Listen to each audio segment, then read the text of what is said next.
Hello and a very warm welcome, particularly to my new subscribers.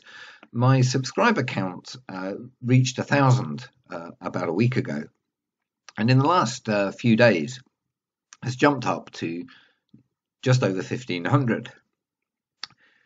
So welcome to all my new subscribers. It's nice to have you here, and some of you have made some very pleasant comments on my videos, so thank you for those as well. I also have to thank SciManDan and Conspiracy Cats, who I believe have been in their videos or elsewhere recommending that people have a little look at my channel. So welcome and thank you to SciManDan and Conspiracy Cats. I want to talk once again about this observation that I first published a couple of weeks ago. This single photograph that completely destroys the whole notion that the Earth can be flat. The observation was made from a hill called Traprain Law in East Lothian. And I want to go over briefly why it destroys the flat Earth idea, and then to deal with some of the comments and arguments that have been made by flat earthers in an effort to explain it.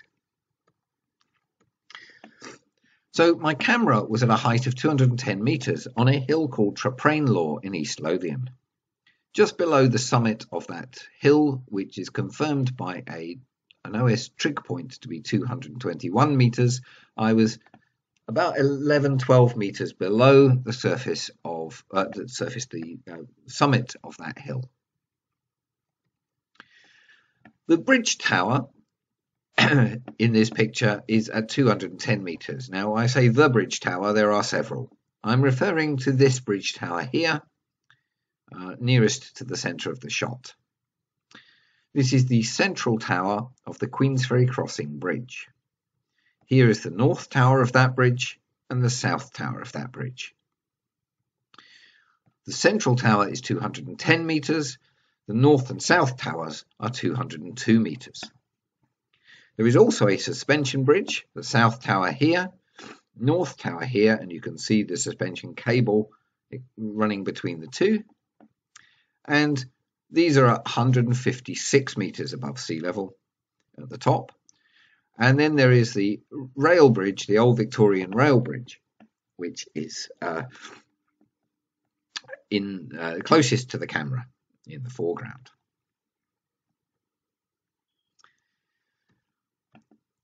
Now the hills in the background of the observation, not so much this 40 times optical zoom image, are greater than 500 meters tall. And there are 4 hills over 500 meters that have been identified. The hills on the far left of shot here, I haven't identified individual peaks because I think they're more of a kind of ridge and don't have particular peaks on them. But these are around 500 meters. And the hill in between the north tower and the central tower is called Cairnock Hill and is 413 meters above sea level. Now, anyone who understands perspective, anybody who understands about angular size, will realize that nothing that is more than 210 meters tall, i.e. 210 meters above sea level, nothing more than 210 meters above sea level can appear above a line drawn across the screen level with the top of this tower. This is a simple rule of perspective. And so the fact that we have Cairnock Hill here, 413 meters above sea level, and we have some hills over here of 500 meters above sea level that are level with the top of this tower or below the top of this tower, is impossible to do if the Earth is flat. It's impossible to take this image if the Earth is flat. Furthermore, What we see here can be shown to match globe Earth predictions exactly, both in this image and in a more zoomed out version, a 20 times zoom image of the same scene.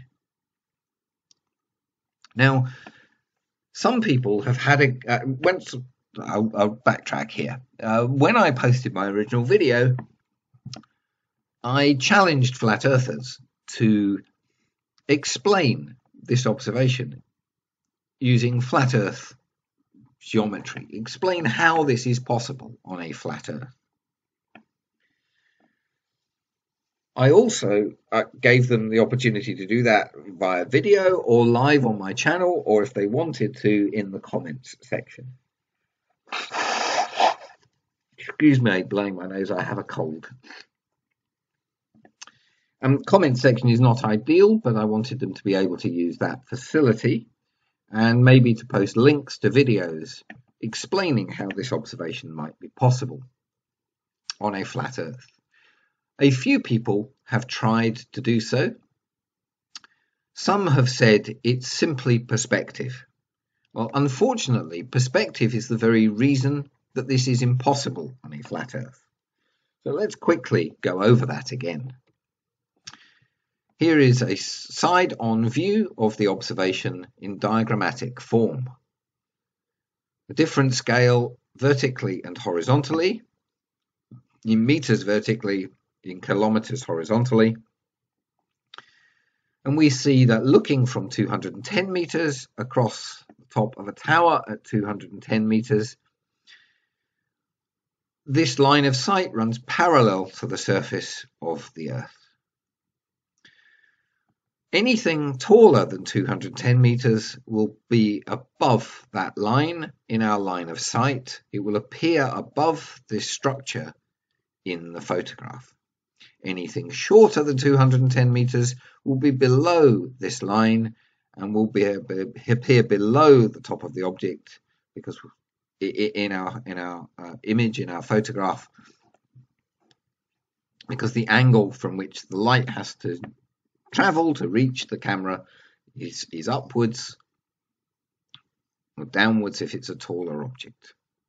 Anything that's exactly the same height as this on a flat Earth should appear at exactly the same height as the bridge tower. We can confirm this using a simple demonstration using soda cans, and you can see here I've placed the camera height level with the top of the orange cans, with a silver can placed on top of the orange can.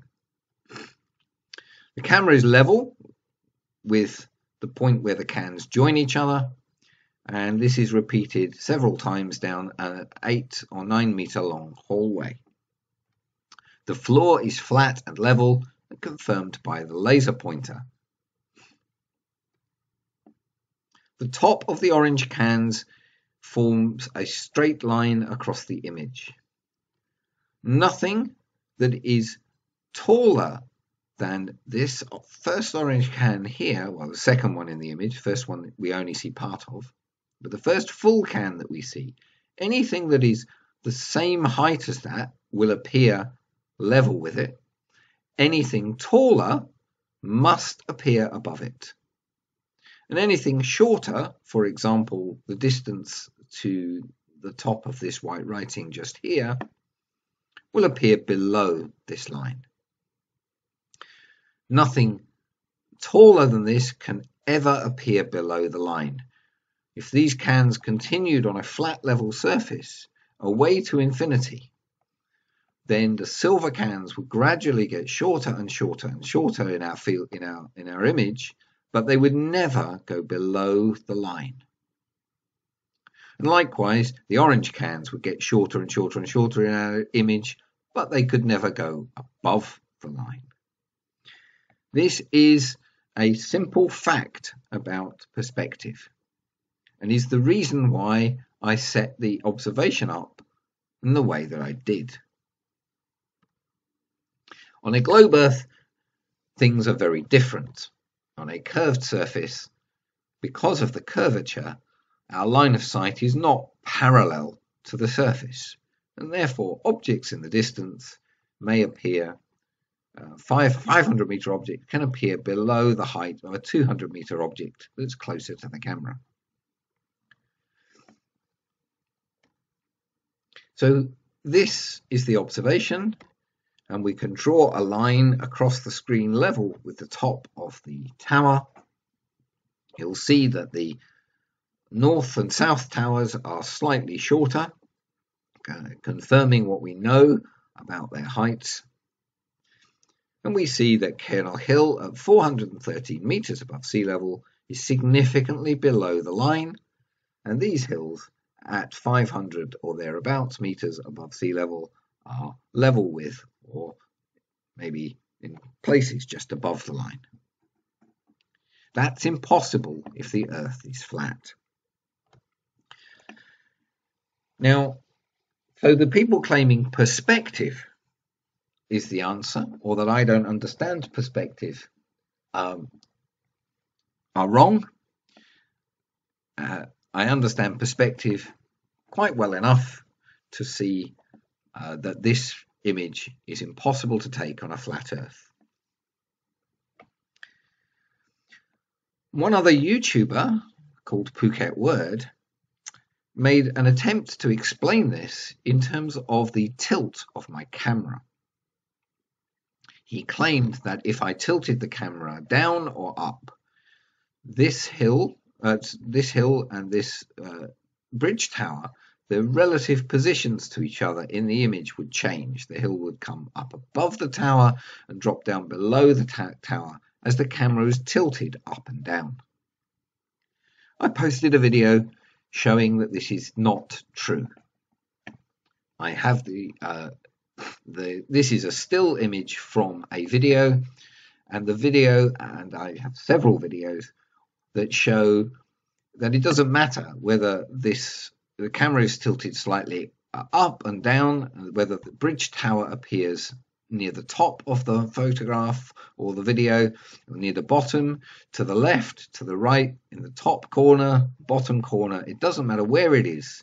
How much the camera is tilted makes no difference at all. The observation remains exactly the same. Cairnragh Hill is always well below the height of the bridge tower. So that objection has been thoroughly dismissed with the actual evidence from reality.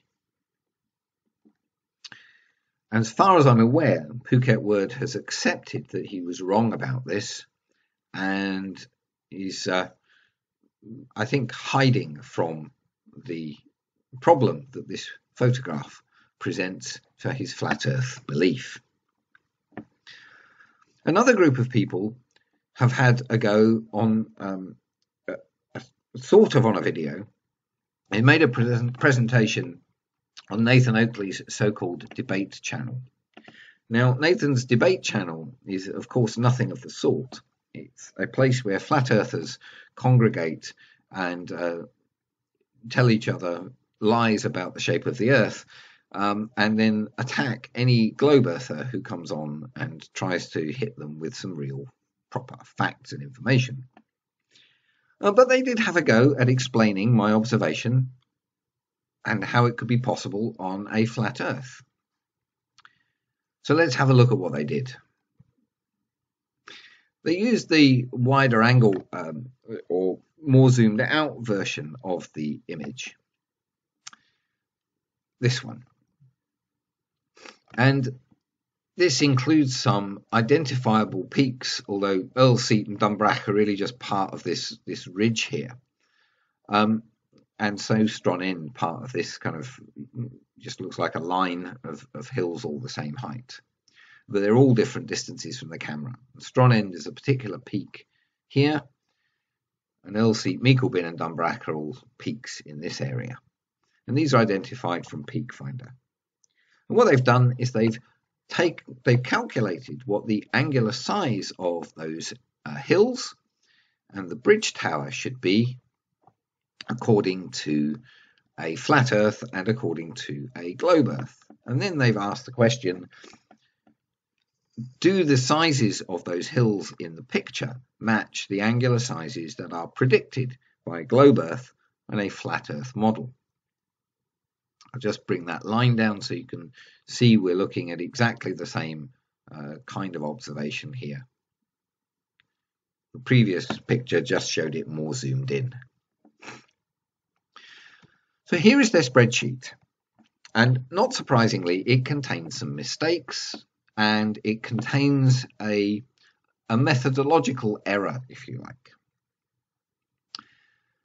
By and large, I like the idea. I think that the way that they've approached this is quite good, and I almost wish I'd done it in my original video. But they made a mistake in allocating a distance for the bridge. The bridge is not 45 kilometers from the camera, it's 46.5 kilometers.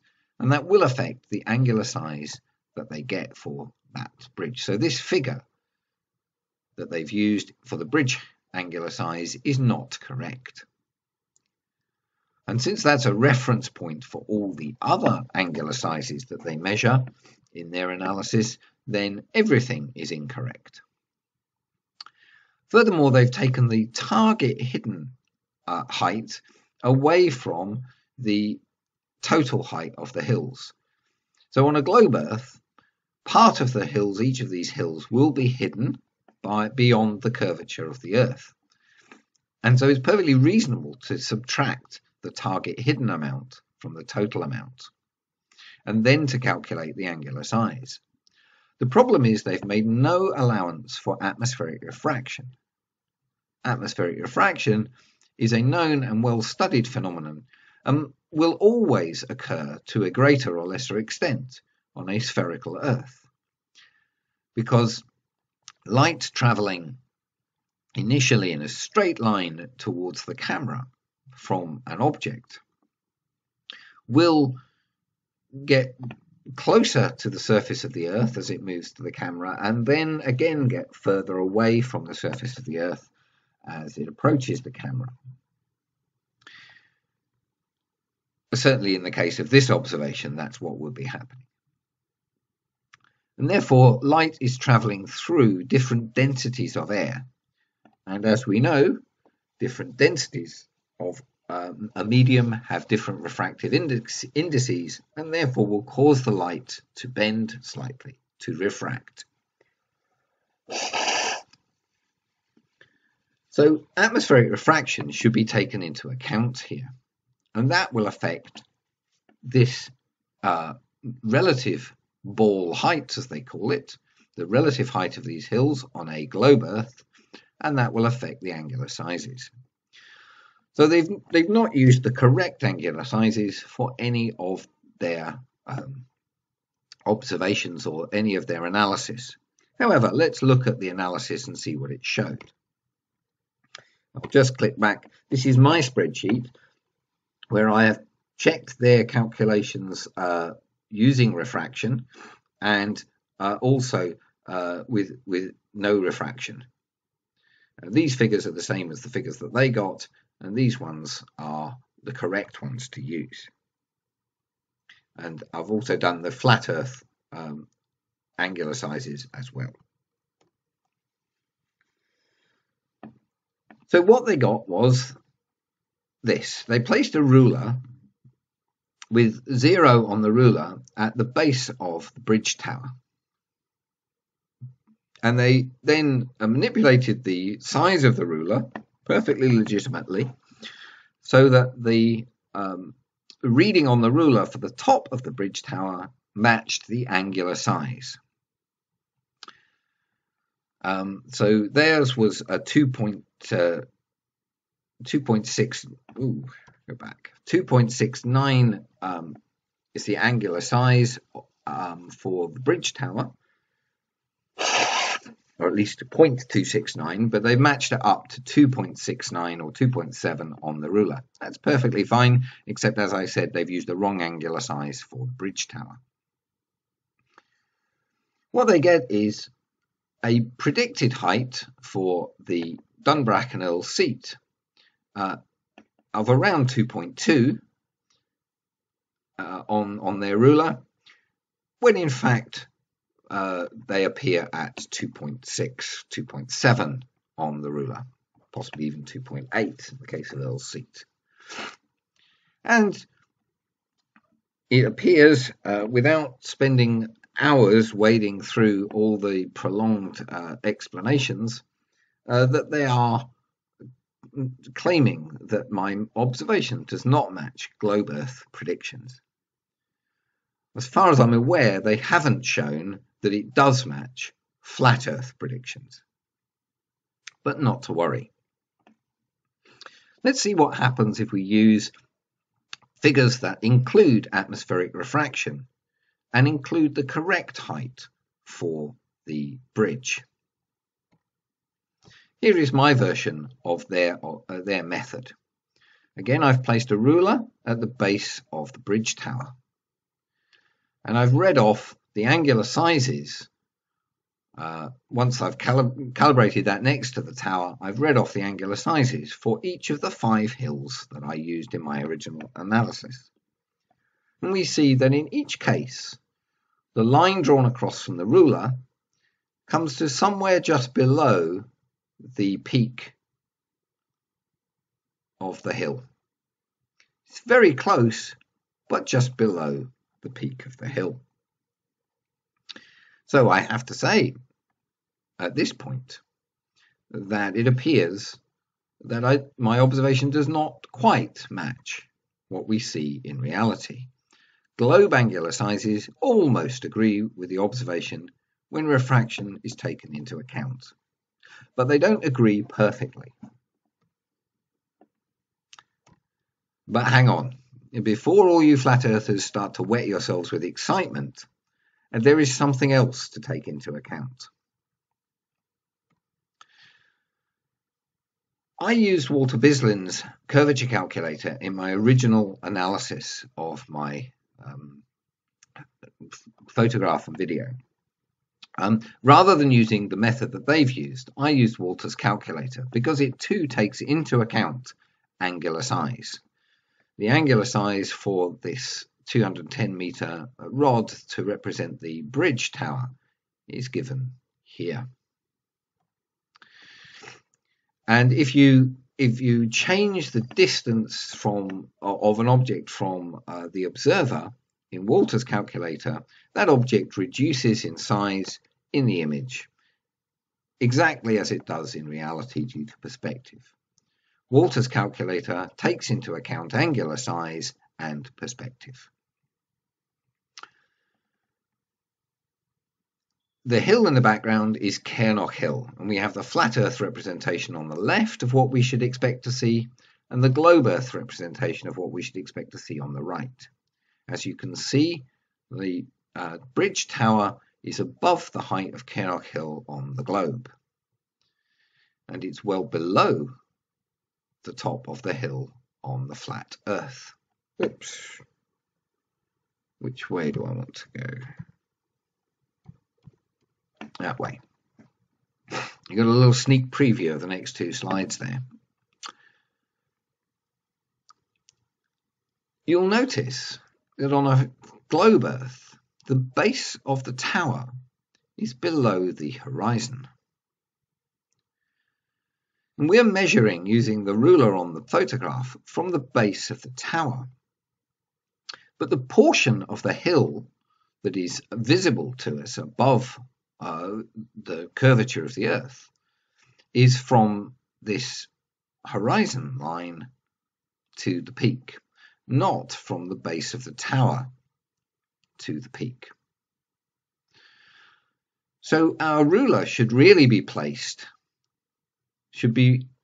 here to measure it against the tower, and then should be moved up a small distance. Each segment of this rod is 21 meters, and the distance by which it should be moved up is a bit less than half of that. Half of that would be 10.5 meters, so about 8 meters or so, equivalent of about 8 meters or so. Now, what happens when you move this ruler up the tower slightly after first lining it up with the tower and checking that it is the correct height. Well, now the line drawn for the angular size of Meikle Bin hits the top of Meikle Bin in the image.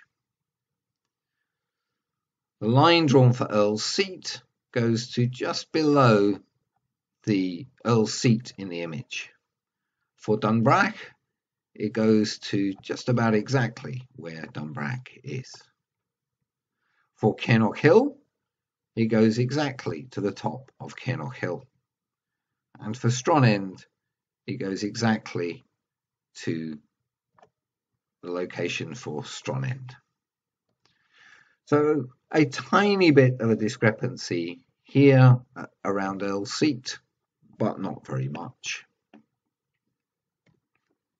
So placing the ruler in the correct position for the globe horizon removes even the small discrepancy between the globe model and observed reality. The hills in the photo now match their globe model angular size exactly within the limits of the photograph that we're actually using and the method we're using for making these measurements. What happens when we use flat Earth angular sizes? Well, here I've used flat Earth angular sizes, but I've actually positioned the ruler in the wrong place. I've placed the ruler where a globe Earth horizon would be. But even doing that, so that's the base, just above the base of the tower. Even doing that, we see that Meikle Bin, the line for the angular size for Meikle Bin is well above the top of Meikle Bin. The one for Earl's Seat is well above the one for Earl's Seat. Dunbrack, well above again. Kennock Hill, significantly above, and Strond End, significantly above. So the flat Earth angular sizes do not match reality, even using a globe horizon, which is the wrong place to put our ruler. Let's go back to Walter's calculator. On a flat Earth, the base of the tower is here. The base of the hills is almost halfway up the tower. So our ruler, having first been calibrated against the tower, the end of the ruler should be placed almost halfway up the tower. What happens when we do that? This is what happens when you do that. This is where we would expect the top of Meikle Bin to be if the Earth was flat. This is where we would expect the top of Earl's Seat to be if the Earth was flat. This is where we would expect the top of Dunbrack to be if the Earth is flat. This is where the top of Kennock Hill should be if the Earth is flat.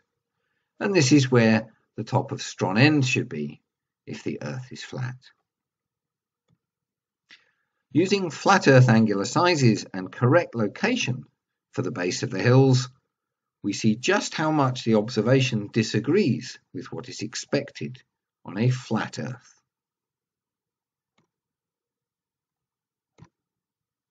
If the Earth was flat, the tops of these 5 hills should be where the white lines are.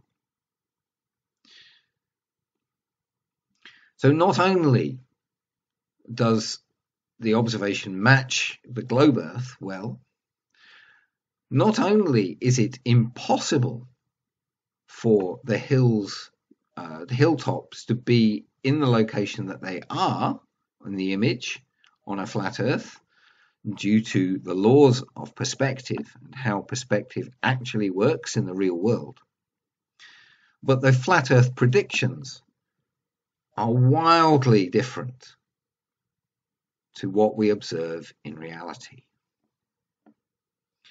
As I said at the start, this one photograph destroys the flat Earth idea. Any flat earther who watches this video and still thinks that the Earth can be flat is simply denying reality. This photograph is not unique. There are many, many photographs, many reasons why the Earth cannot be flat. This is just one, but it is one that presents something very simple, very easy to observe, and very easy to understand. If the Earth was flat, these hills should be where these white lines are, and they're not. So the Earth cannot be flat. It's very, very simple. We can still have a debate and a discussion about whether the Earth really is spherical or not. There is an overwhelming amount of evidence that the Earth is spherical. But there is no evidence that the Earth is flat. None at all. Every photograph taken on the Earth that includes objects in the distance like buildings and hills and so on, if you could analyze that photograph accurately, you would find that it does not match flat Earth predictions. Every photograph disproves flat Earth. This one just does it in a simple way, and one that's not too unpleasing to the eye. So if any flat earther thinks I've got something wrong here, if any flat earther thinks they can explain this observation on a flat Earth, please be my guest.